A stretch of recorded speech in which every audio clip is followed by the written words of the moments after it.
તમને એક નાનકડી વાત કરું સાહેબ. આપણી તોતડી જીભ હોય ને, તોતડી જીભ, તેમાં આપણો વાંક નથી. ઈશ્વરે તોતડી જીભ દીધી, એમાં આપણે શું કરીએ? તોતડી જીભ છે એ કુદરતની દેન છે, તોથડી જીભ છે એમાં આપણો વાંક છે સાહેબ. ફરીવાર સાંભળજો, તોતડી જીભ એ કુદરતની દેન છે, તોથડી જીભ કરવી એમાં આપણો વાંક છે. બીજી વાત, જીભમાં કઈ ઘા લાગ્યો હોય તો રૂજાઈ જાય, પણ જીભના ઘા જેને લાગે કોઈ દી રૂજાય નહીં સાહેબ. એટલે કે એવા વેણ ન કાઢો કે કોઈના દિલમાં ઠેસ વાગે. વાણી ઉપર વ્યવહાર માનવી.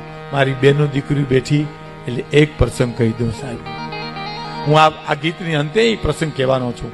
કારણ શું, તમે અમને બગેસરા સુધી સાંભળવા આવી શકો, અમરેલી સુધી આવી શકો, તમે રાજકોટ સુધી, ગોંડલ સુધી આવી શકો, કુંકાવા સુધી આવી શકો, પણ ચાર દિવાલોનો વચ્ચે જીવવું છે. અમારી માતાઓ, બહેનો, દીકરીઓ, એને તો ઘરને આંગણે અવસર હોય તેથી સાંભળવા મળે.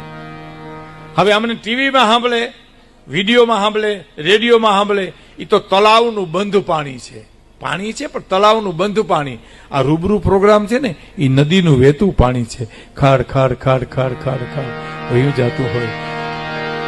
એટલે મારી માતાઓ, બહેનોને અનુલક્ષીને મારે એક વાત કરવી છે. પણ આ ગીતના અંતે, માનવીની પાસે કોઈ માનવી નો આવે, તારા દિવસો પૂછીને કોઈ દુખી આવે, તો આવકારો મીઠો આવશે.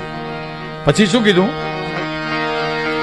કે કેમ તમે આવ્યા છો એને એમ નવ કે જે રે એ જીયન ધીરે રે ધીરે તું બોલવા દેજે રે આવકારો મીઠો એ આપજે રે.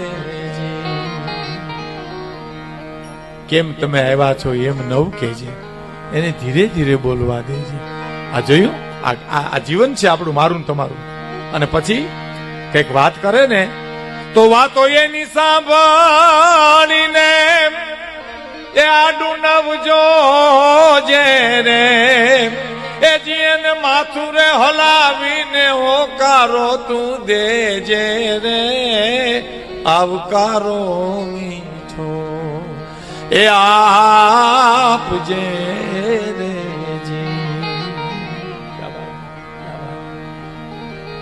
અને છેલ્લી કડી, કાગ પેલા એને પાણી પાજે અને પછી હારે બેહી જમજે રે. કાગ પેલા એને તું પાણી પાજે અને પછી હારે બેહીને જમજે. અને પછી એને જાપારે સુધી તું મૂકવા જાજે રે આવકારો મીઠો એ આપજે રે મીઠો આવકારો આપજે. એક પ્રસંગ કહું સાહેબ, મારી માતાઓ, બહેનો, દીકરી બેઠી છે. એવા વેણ ન કાઢો કે કોઈના દિલમાં ઠેસ વાગે. મારી દીકરી, કોઈ માતાએ વિચારવું જોઈએ કે મારી દીકરી જેમ હારે ગઈ છે કોકને ઘીરે, એમ કોકની દીકરી મારા ઘરમાં આવી છે સાહેબ. એને સાસુને દીકરાની વહુમાં દીકરી દેખાય, દીકરાની વહુને સાસુમાં માં દેખાય ને, ત્યાં કોઈ દી એક્સિડન્ટ નહીં થાય સાહેબ, કોઈ દી ક્લેશ નહીં થાય, કોઈ દી કજિયો નહીં થાય. એની એક બનેલી હકીકત તમને કહું સાહેબ, કડવા વેણ મારી નાખે માણાને.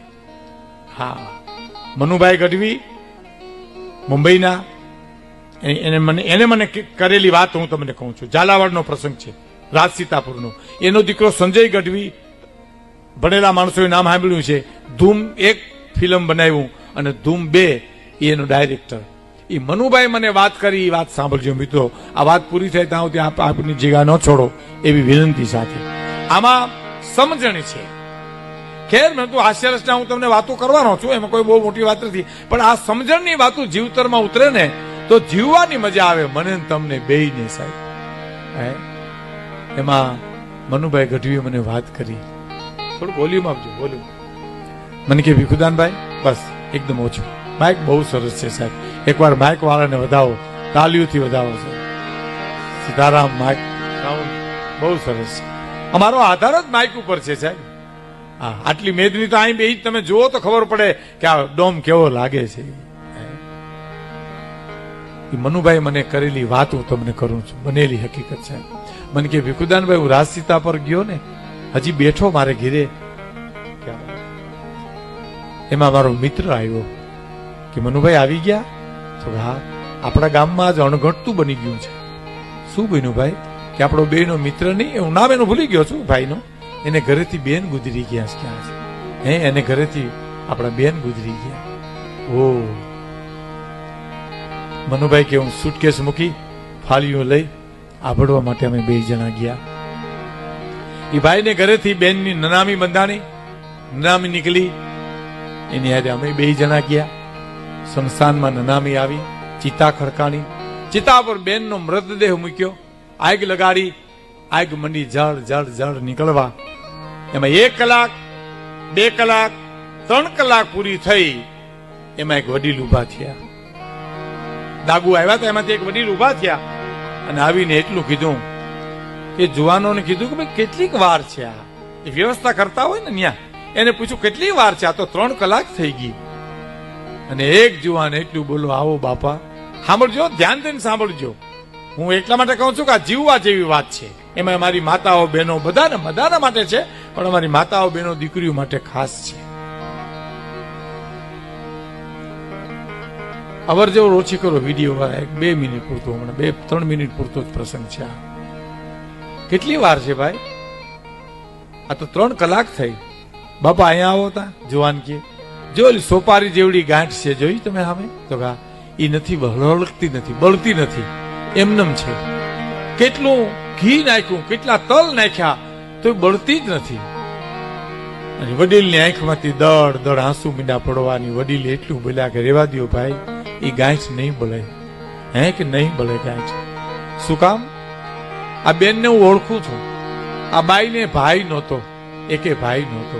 એકવાર એની સાસુએ મેણું માર્યું કે નભાઈ કાલ વેલી ઉઠજે.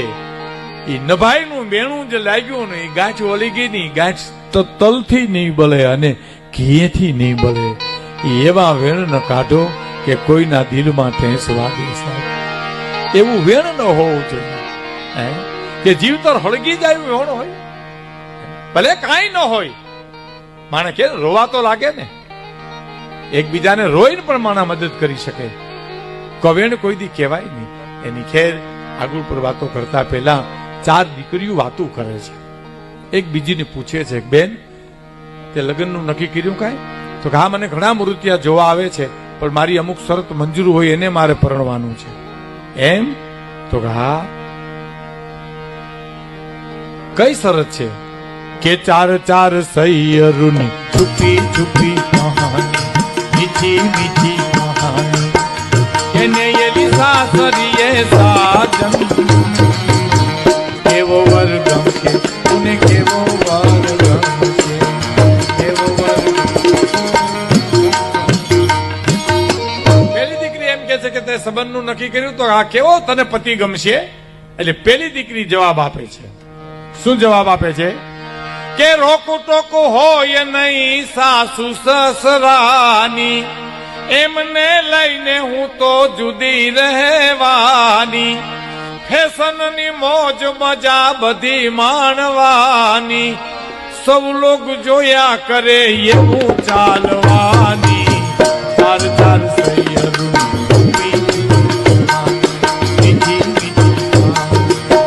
કે ને એલી સાસરીએ સાજન, કેવો વર ગમશે તુને, કેવો વર ગમશે, કેવો વર.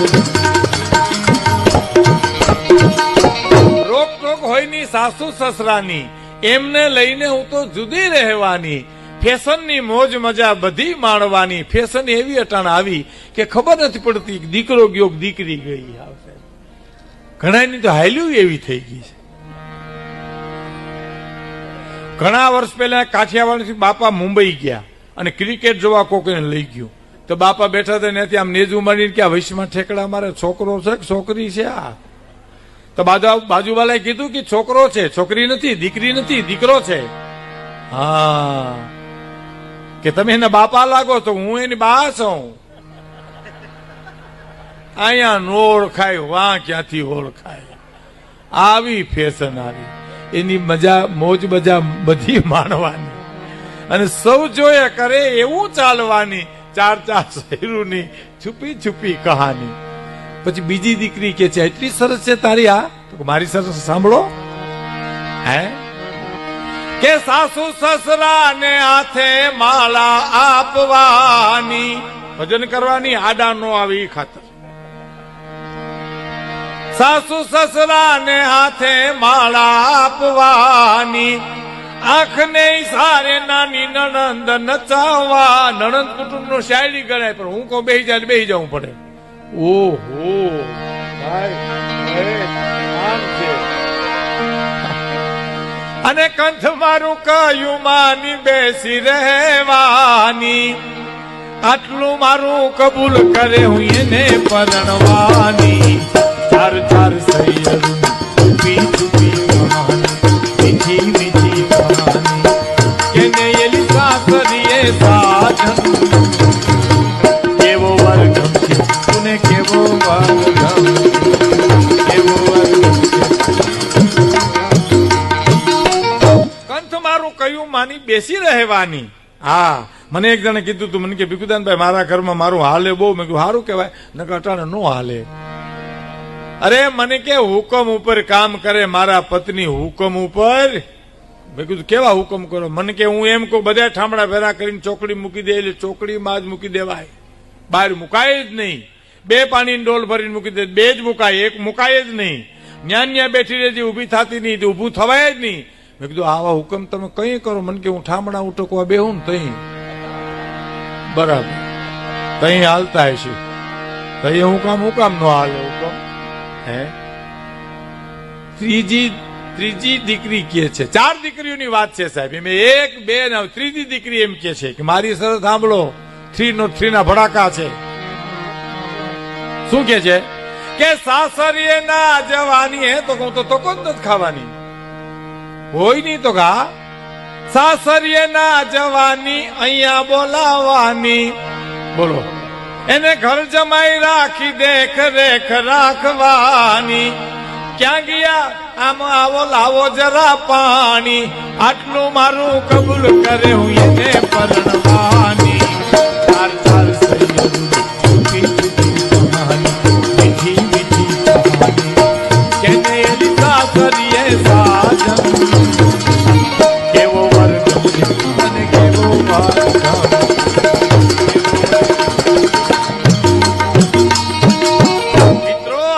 ભારતની દીકરીની વાત નથી, આ 4 દેશની 4 સંસ્કૃતિ વાત કરે છે.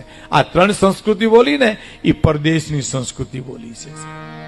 વિવેકાનંદ જયારે શિકાગો ગયા ને, હું ગયો અમેરિકા, ખરેખર હું ગયો તો ન્યાઓ, મેં ત્યાં માથું નમાવી અને મારી આંખોના આંસુ સાથે એમ કીધું હતું કે હે ભગવાધારી સંન્યાસી, ભારતીય સંસ્કૃતિનો ઝંડો તમે અહીં લહેરાયો, તમને લાખ લાખ નમન કરું છું સાહેબ. કોઈ બોલવા જ નહોતું દેવાનું. વિવેકાનંદને ક્યાં કોઈ બોલવા દેવાનું હતું ધર્મ વિશ્વ પરિષદમાં? એક જણે 5 મિનિટ એની આપી કે મારી 5 મિનિટ હું નહીં બોલું, આ સંન્યાસીને બોલવા દો. અને વિવેકાનંદ ઉભા થયા સાહેબ. ભાઈઓ અને બહેનો કીધું ને, તા તો છનાટું છવાઈ ગયો સાહેબ. ઇંગ્લિશમાં બોલ્યા, સિસ્ટર અને બ્રધર્સ બોલ્યા હશે. ભાઈઓ અને બહેનો કીધું, છનાટો છવાઈ ગયો. એટલું નહીં, કલાકો સુધી એનું પ્રવચન લોકોએ સાંભળ્યું અને પ્રવચન પૂરું કરતા એક માણસ